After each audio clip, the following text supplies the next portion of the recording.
Hey everybody, it's Emily. It's week 61, and we're talking about language and labels and the different values or meanings that we adhere to those languages and labels. I'm sorry for the squeaking. My guinea pigs are acting up for some reason.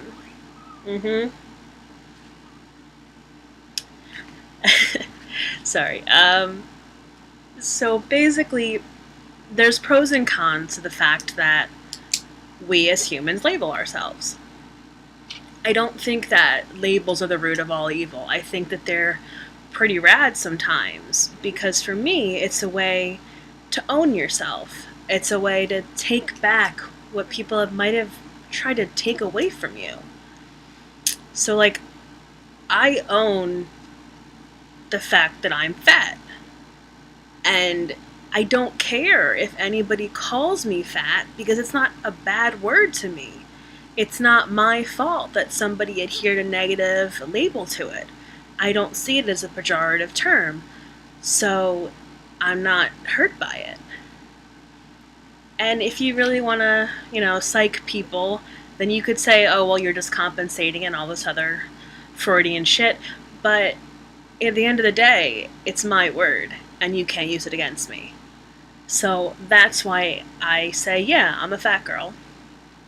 Like, it really doesn't bother me if anybody calls me names because I'm fully aware of what I look like and I'm actually okay with it. The other other word that I own that is negative to some people and I have been given crap for calling myself it is queer. And you'd think that at this point in the world, in our society, in our queer community, in our gay GLBT community, because everybody else tends to get left out. The T tends to get left out, to be totally honest. The B tends to get left out. Hell, I mean, depends on who you're asking how long our alphabet is. So, I own the word queer. I think it's awesome. It felt like a comfortable old sweatshirt the first time I applied it to myself. It felt like home, and I don't see anything wrong with being comfortable with the label that I adhere to myself. It doesn't affect anybody else, the label that I give myself. But it, not too long ago, still now, honestly, is a word that is used to, by the proverbial they, to keep the proverbial us down. Lots of air quotes.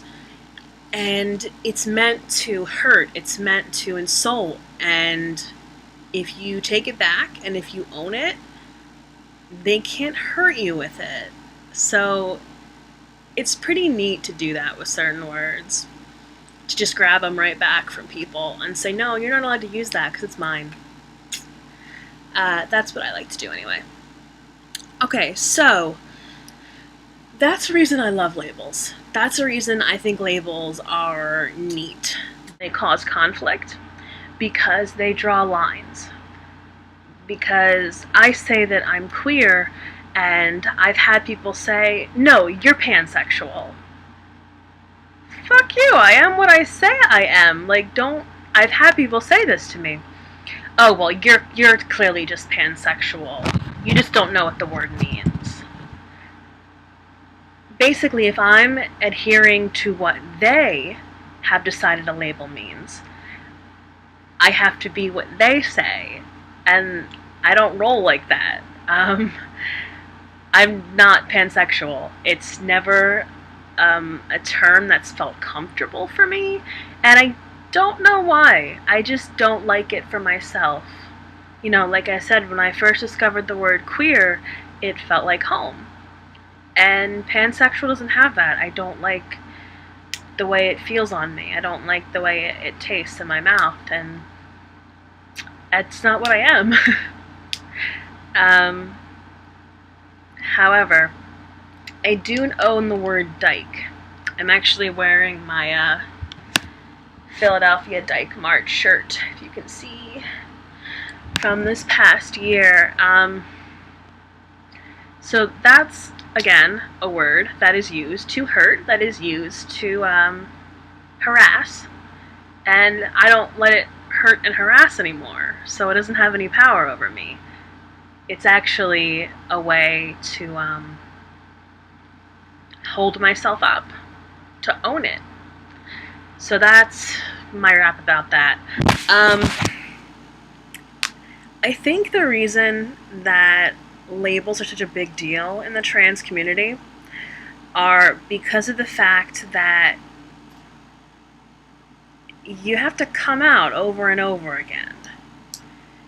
As a cis female, I have the cis privilege of not having to say, oh, you used the wrong pronoun for me. You know, people look at me and they see, okay, boobs, okay, hair, oh, that's a girl. That's what I think girls are supposed to look like. And it might not be as obvious to some people who have society's ideas of male and female so ingrained in them that trans people have to constantly come out. Like, no, I'm a man. No, I'm a woman. You just called me sir. That's wrong.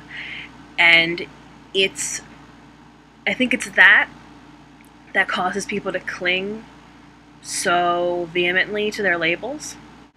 There's also the idea of being post-transition.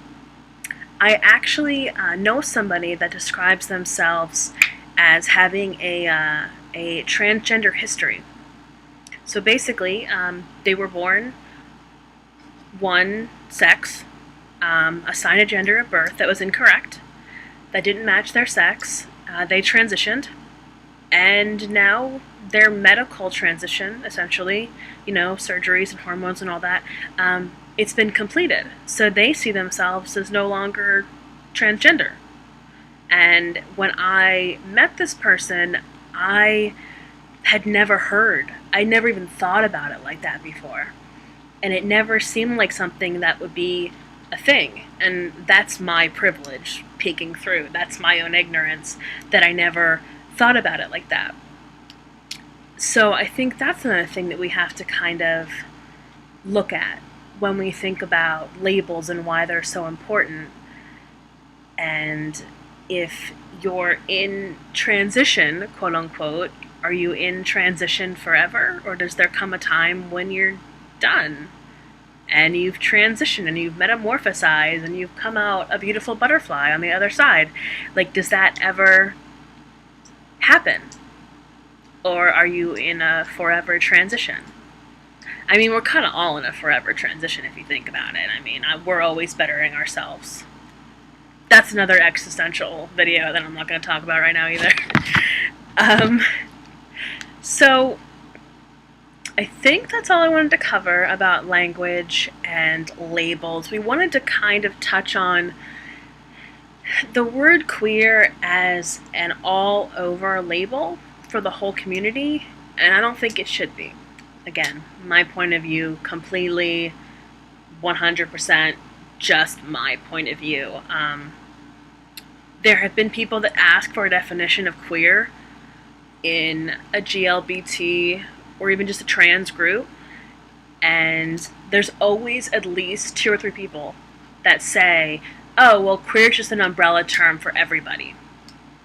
I don't agree with that myself, because that means that I'm putting a label on somebody else. That means that I'm looking at this person over here and saying, oh, well, you identify as a gay man? Well, you're queer. Because I said so. Because I said that it's an umbrella term, and I clearly know you better than you know yourself. That would make me a dick, right?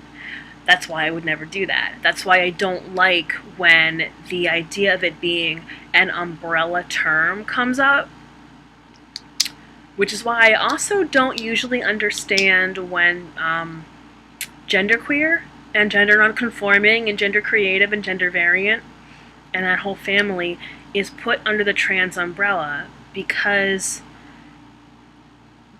the people that take those labels for themselves might not identify as trans. They might identify as genderqueer, and they're not synonymous.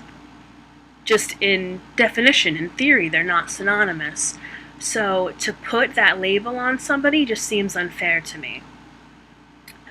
But that's my 2 cents on the word queer. Again, it's my favorite. I think it's rad. Maybe I'll pull it up during my next video. I'm working on a project right now. I'm sewing a bunch of patches onto an old denim vest that I have. And I got one off Etsy that says Queer Scout, and it looks like a Girl Scout patch, and she's doing this. It's pretty awesome. So I'll get it sewn on before next week, and I'll show everybody. So yeah, I own that. I literally wear it on my sleeve. It's me. It's comfortable. It's who I am. That is probably all I have to say about language and labels and all that fun stuff. So, I will see everybody next week. Bye.